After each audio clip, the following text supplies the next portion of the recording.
The three girls excused themselves from the lounge and headed upstairs rapidly.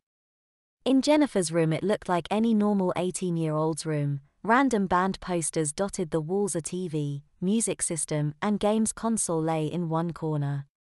A wardrobe and desk complete with laptop. Molly smirked. It felt strange to still be on the verge of being a grown-up yet still potty training. Jennifer crossed the room and turned on her TV. Some reality program was on and Jennifer clapped happily. Yes, it's only just started. I thought we were going to miss it.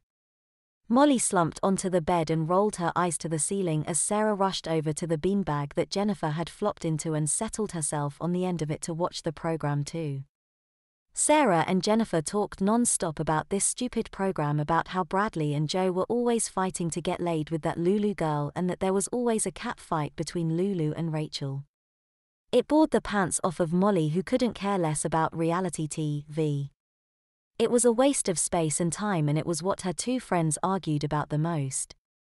Her friends weren't paying her any attention as she pulled her reality-altering device from her pocket and pressed the button without hesitation.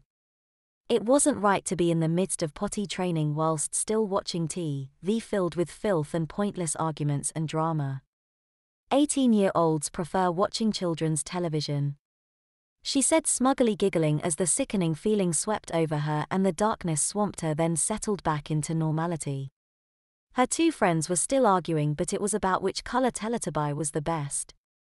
Feeling full of total happiness, Molly rushed over to her two friends and threw herself into the middle of the beanbag, causing the two other girls to be catapulted from the beanbag and squeal in shock at the sudden intrusion. Everyone knows the red one is the best Teletubby. Molly giggled, happy to be part of one of her friends' arguments for once. The evening progressed as it grew dark outside. The pizza came and they ate it happily amongst themselves in Jennifer's room as they watched cartoons and played video games. Soon it was getting close to bedtime. Jennifer's mom yelled up from downstairs. "Lights out in 20 minutes, girls, it's almost 11 p.m. All three made a collective AWWWW noise, but Molly and Sarah scrambled to their bags to get their pajamas. Molly opened her bag and gasped in delight as she pulled a baby pink-footed sleeper from her bag. She hugged the fleecy garment, almost audibly purring at the soft feel of it. She pulled it out and took the opportunity to put her recorder in her bag. She doubted she would need it for the rest of the night. She turned round and grinned at Jennifer and Sarah, only there were tears in Jennifer's eyes. Molly had never seen Jennifer cry before, and the look on her friend's face startled her. "Jennifer, are you okay?"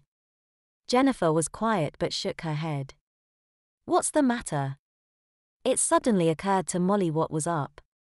Did you have an accident?" Jennifer just burst into a sob. Molly rushed over. Sarah sat on the beanbag, knowing how it felt. Jennifer put her hand over her mouth to stop the crying and she looked at Molly, her eyes pleading. "Molly, Mom can't know about this. I stayed dry for 3 whole days. If she finds out I'm wet, it'll be reset and I won't be in big girl pants for ages. Trade with me. Please." "What?" "Trade with me. You're still dry, right? Let's swap. That way Mom will think it was you that wet yourself and not me."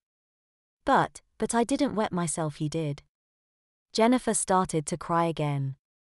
Molly sighed and unbuckled her overalls. Jennifer was lucky that Molly was such a nice person, and she guessed she owed Jennifer, since it was her device that had made it so the teenagers were in the midst of potty training. Soon Molly was just standing in her pink t-shirt and pull-up. "Jenny, take yours off," she said quietly.